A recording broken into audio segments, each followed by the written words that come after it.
Lilac bills itself as Manhattan's oldest chocolate house, making handmade chocolate since 1923. They currently have 7 New York City locations. Over the past century, the business has passed through generations of dedicated owners, and joining me now is one of them. Chris Taylor is the owner of Lilac Chocolates. Chris, welcome to the New York Stock Exchange. Thank you for having me.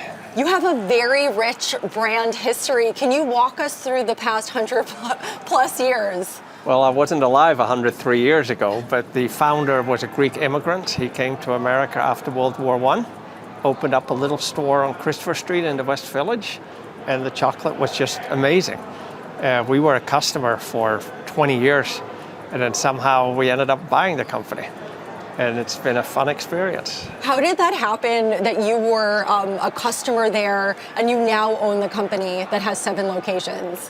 One of my partners said, I want to buy that company. And I jokingly said to him, you just want to eat the inventory. But he persisted. And 3 years later, he ended up buying the company and I sort of got dragged into it. I was just a finance guy and it turned out to be an amazing experience, best experience of my life. And speaking of wanting to eat the inventory, you have brought some chocolate today. Valentine's Day is coming up. Tell us what you brought. Valentine's Day is all about truffles.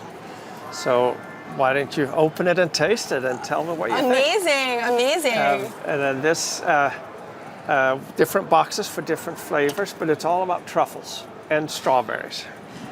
And how do you make the chocolates and where are they made? They're made in Brooklyn at Industry City. Handmade, hand poured, and then they're packaged. We put more effort into the packaging than we do into the making of the chocolate. The making of the chocolate is an incredibly precise artisanal skill, but the packaging is just as important, especially for Valentine's. And what kinds of broader trends are you seeing in the chocolate industry right now? It's been a pretty brutal 18 months or so. Chocolate prices quadrupled, or really more than quadrupled. They went from $2,500 a ton to $12,000 a ton. Now they're back down to $4,000 a ton. And then, last year the tariffs hit us really hard because, packaging, everything is important. So it's not been a fun year for the chocolate industry, but you just sort of deal with it, and this year is looking a lot better. And how much is the average consumer spending this Valentine's Day? The typical ticket is probably close to $100. There's people that buy $20, $30, and then there's people that buy $200. But the average is probably close to $100. And who do you see buying more chocolate? Is it men, women? Who do you... 2 weeks before Valentine's, it's 80-90% women. They buy gifts for family, for children, for teachers. And 2 days before Valentine's, or today, it's 80% men. And it's very rare in New York City for a local business to be around for 100 years. What does that feel like to carry on that legacy of the founder of Lilac Chocolates? It's been tough. It's not been an easy environment for retail in New York the last 10, 15 years, but it's also very satisfying because you get a lot of local credibility, respect, whatever you want to call it. So, you just got to deal with the challenges. A few years ago, we debated, are we going to move to Pennsylvania? It's going to be a lot cheaper. We can save a lot on labor, rents, all that stuff. But we decided we just want to stay in New York. We're New York's oldest chocolate company, and, you just deal with it. And how did you expand to 7 New York City locations? It sort of happened by accident. We had the packaging, and I'm the finance guy. I thought it was a waste of money, but my partners decided to spend money on packaging. And then we actually introduced the new gift boxes the week of Hurricane Sandy, which was a logistical nightmare.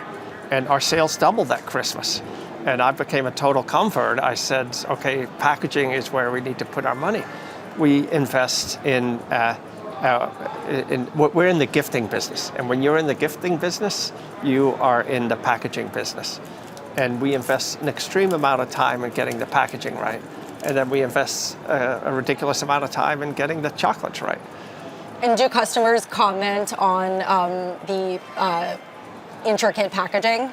Well, let me tell you, we introduced the new Continental, and we spent a lot of time. It was dairy, 100% vegan, 100% natural, new fruits, new nuts, and we were just incredibly proud of the contents.